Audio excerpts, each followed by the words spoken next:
it's me. It's day 2 and I'm going to be filming. I'm so excited because my audio is finally working and the crows have gone because there was a massive crow fight. We have a big tree up the back and they like to hop up there and have their crow wars. Crows. We can call them crows. Crow wars. Crow wars. Something's eating my plant. I'm not sure why. Yes, I'm a little distracted, so I'm going to focus and get this done because it's day 2 of my challenge of doing 30 days of talking every day to help me get used to being in front of the camera. Why? Why not? I just want to because I can. And there's going to be a second challenge that is underpinning everything in this challenge, which is already I'm sweating. I'm sweating with nerves just because it's very nerve-wracking. I don't like it. I don't like it at all. So my point is that my second underlying challenge that is underpinning the big challenge of 30 days every day, I am going to stick with it because I don't stick with things, as my children and husband will attest. I tend to say, yeah, I'm going to join the gym. I'm going to go every day. And I don't go every day. And it's been 2 weeks since I've been. I know, I was supposed to go today, but then I thought I've got to shave my legs and I've got to do my underarms. And then I thought I've got to wash my hair. So I spent 30 minutes, which I never spend 30 minutes in the shower, shaving my legs, washing my hair, just having a good soak, a really good soak. And it was amazing. And now I feel really dry because I had the water very, very hot. But that's okay because I didn't go to the gym. But I'm doing this. This is day 2. Day 2. I normally lose it on day 3 because I would generally get a little bit sidetracked and go, oh, I don't want to do it. But I'm going to. So I was supposed to do it at lunchtime after I went to the gym, but didn't go because I had work. And then I can make every excuse up in the world, really. But I just don't stick with things, which I would like to do this 30-day challenge to actually push through and do it. So I don't know what stops my brain from doing that, but that's just how it goes. I'm not sure what topic to talk about today because I'm standing here with my hands on my hips. Let's go with teaching. I used to teach. I was a teacher for 18 years. Pardon me. I just ate popcorn as well because I had to get myself in the mood ready to to film because it's fantastic. Oh, I keep kinking my neck. Right, let's have a look. Today, I've got to stop making up words and saying dumb stuff. I was a teacher. I don't know what to do with my hands. I was a teacher for 18 years and loved it. Back in probably started to get a little bit tired and realize something was not quite right. I was getting very fatigued, and I was also getting very emotionally disconnected with quite a few things. So it's coming off the back of quite a big, raising children, teaching full time, and I just got tired. I got exhausted. I got to the point where I was like, what's the meaning of life? My dad got diagnosed with Parkinson's, which really threw all of us in the family. We're all like, oh wow, what's the point in working when you get to 70 and you're like, oh here, congratulations, here's retirement, have some Parkinson's. Can't do anything now. So I had that on my mind. Also, the teaching landscape has completely changed. It is now very oversaturated with curriculum. We're pushing and I don't like it. I just didn't like it anymore. And also behaviour's gone crap, absolute poop. And parents are psychos. I'm sorry, but the expectation of parents is insane. That's my new word, insane. It's epic. So I just got to the point where my body started to just not cope, and I had a conversation with my husband, which was really, really tough. Fun fact, we went out for dinner and I decided I think I might need a break from teaching, even if it was just for a term, because as I said, I just felt like an empty shell of a person. I just was not coping with things. I had no tolerance. I almost told a child to F off, which that is not me. I'm one of the most patient people in the world with teaching, not with everything else, but I love teaching. I really thought that I was going to be, retiring after teaching for a million years. But it got to the point where I was like, Mama needs a break. So I took a break, but took my husband, we went out for dinner because, soften the blow. And then I just asked him, not even asked, because I don't have to ask, but when we were talking, it was so hard to have this conversation. I had said, well, I was more nervous than I am now. I don't know why I was so nervous. I think it was the fact that I had to stop and ask for help. And I didn't want to be seen as weak, because if you ask for help, you're weak. I know you're not, but the perception was in my brain that you were. So, yeah, I took him out for dinner, and then wish I'd, I wish I didn't say it. So I did say, hey, I feel like I need to take the rest of this, well, next term, term 2. This was at the beginning of 2023. No, 2022. No, I don't remember now. I've got no concept of time.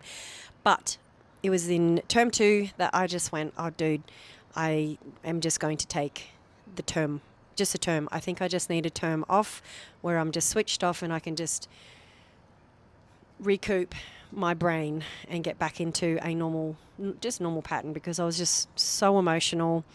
I felt dead. Ew, freaking bird. He's back again. Oh, there's a bird. I'm not crazy. I'm not crazy. Oh, okay. And they got my nervous system was completely ruined. Freaking bird, go away. My nervous system was completely shot. So any noise, we had a few high behaviour students that loud noises really set me off. So even to this day, when I hear a loud noise, I can feel myself going back into that mode. So long story short, I told my husband I needed a break. He was okay with that. And then by the time we got home, and he was really supportive and loving. He was fantastic. And it was just me and my perception, because once I said it out loud, I wanted to take it back. And it was so friggin' hard not to take it back.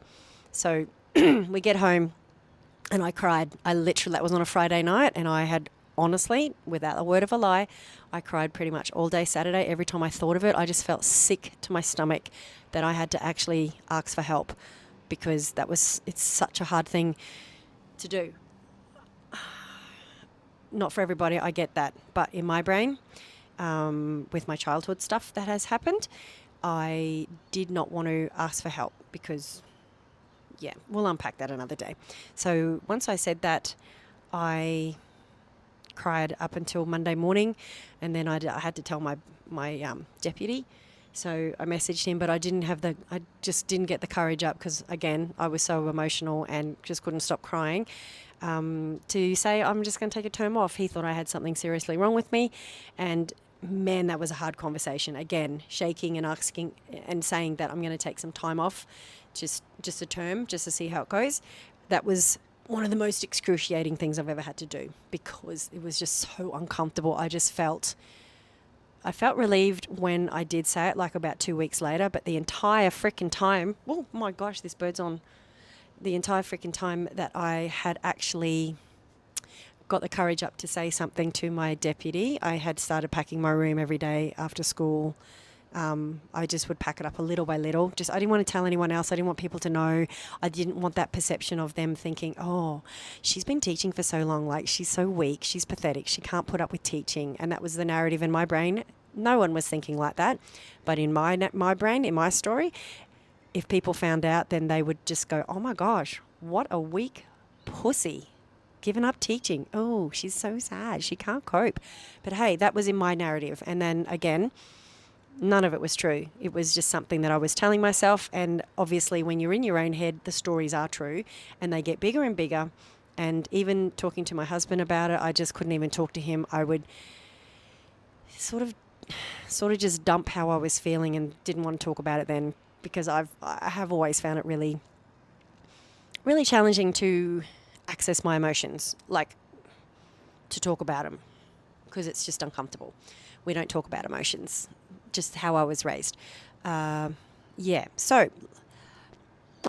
what's the point? I've forgotten what I was talking about. Also, look at my plant. There's a bug on here eating it, and I cannot, it looks pretty sad. And also, fun fact, my butcher bird has pulled all the plant leaves off this one because it lays in there. So all my leaves have been pulled down, but I love the bird, so she can do what she wants. Charlene. Excuse me. Cough into the microphone, I'm sorry. Okay, what else am I talking about? I don't remember now. Oh yes, teaching. So then I keep saying so then. Oh my gosh, if I was writing a story in grade 6, that would be the worst thing. So then, and then, and then, and then, no more, and then. Okay. And I say okay a lot. Got to stop saying okay. Again, this is episode 2, day 2 of me talking in front of a camera and trying to be a little bit more less grossed out by being vulnerable. Vulnerable. It's not a gross word, apparently, according to my friend. It is. It's yuck. I don't like talking about. I can talk about your emotions and your feelings. Easily accessible. I love talking about your emotions, and I'll help you through it. But I don't want to talk about mine. You're bothering me.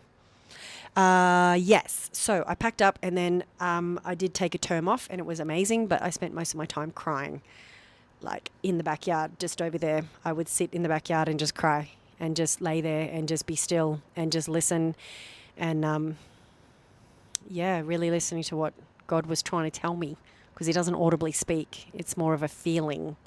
So I would just lay in the yard and just cry and sort of have a pity party, but not really. It wasn't a pity party, because it's not a pity party, because being a teacher in this day and age is very hard. Also unpacking a few things that had happened in 2020 with everybody else, obviously, because 2020 was a great year for everybody, the entire world. Fantastic. Oh my gosh, I'm standing with my hands on my hips. I have realized I'm a hand hipper. I don't want to be a hand hipper.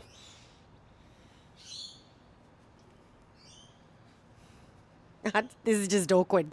It really is, but I'm making it awkward. So you know what? It's not awkward if you don't make it awkward. Not awkward.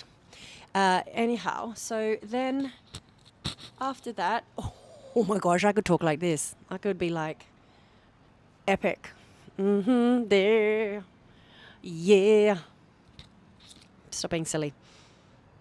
Took some time off, and it was good. It was healing. Really realized, I think, every day would be, I don't want to teach. And then it was my identity. And then I'd cry and be like, well, who am I without teaching? I'm just a person, because, you know, I did my degree when I was mature. I had both my children, and then decided I sort of want a career, because I didn't have a career. So I got a career in teaching.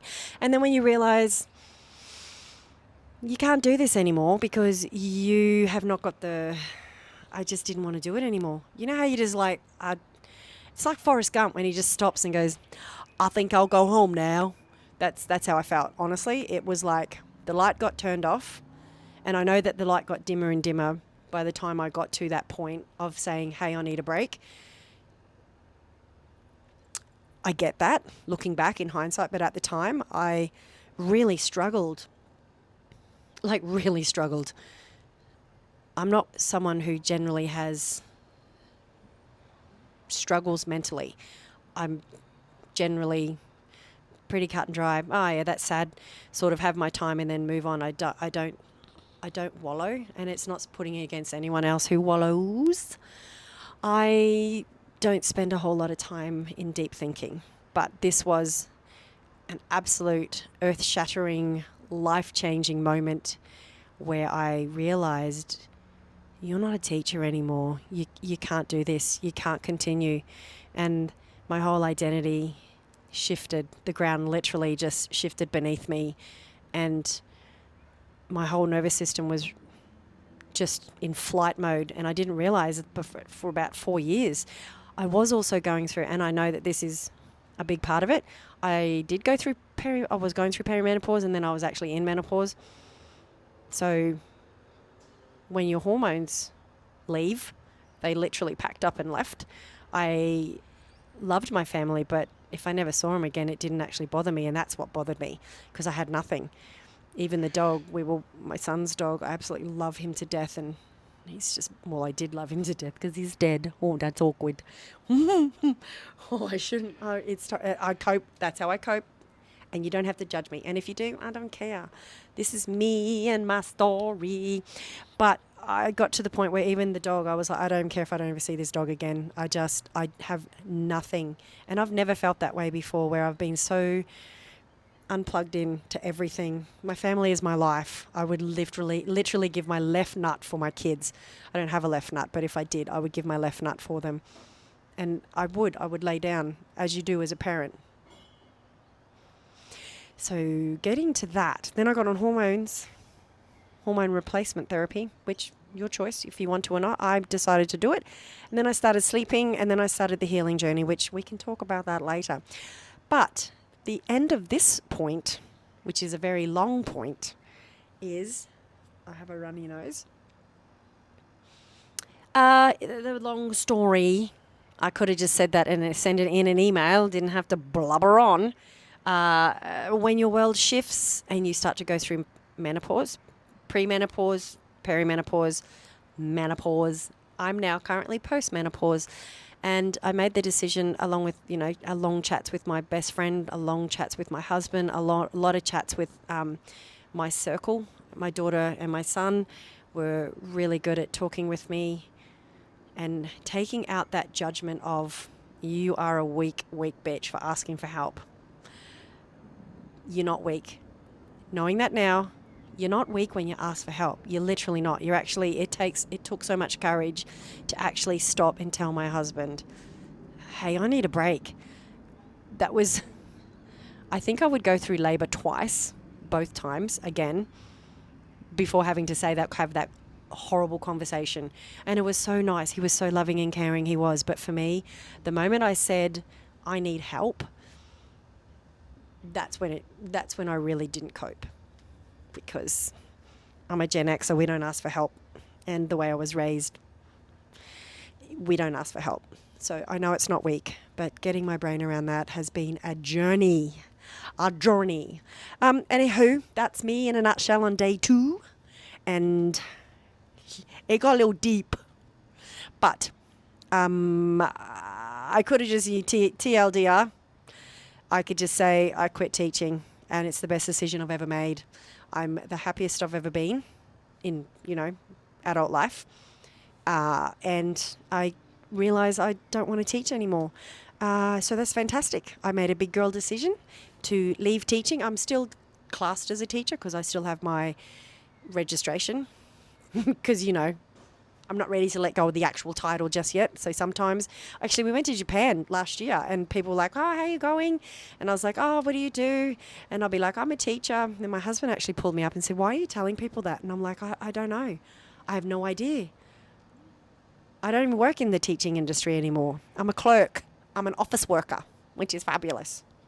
It's boring.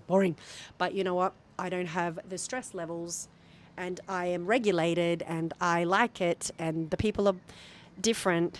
So I do miss the kids, though. I do. But what a big girl decision I made to ask for help. And I don't get as grossed out now, but it was a hard decision. It really, really was. So for those of you who need to ask for help, I can't give you advice apart from you got to be okay with not being okay. So don't wait till your body falls apart and you start to, I'm so sorry, I'm coughing into the microphone again. Anyhow, I'm just blabbering. I say anyhow a lot too, so I've got to stop it. And I do this a lot. Oh my gosh, all my little quirks that I'm realizing that I do. But I'm not someone who could stand still. It's really hard to stand still. Hands on hips, that's what you do as teachers. All right, guys, come on, do this. No, next video, I'm going to work on not putting my hands on my hips. So I'm going to be held accountable. And with that, the sun is going down. It's a beautiful sunset. I love sunsets. And I got to find out something instead of holding a straw. Anyway, that's me. Stop saying anyway. Not allowed to say anyway. Not allowed to say okay. Not allowed to put hands on hips.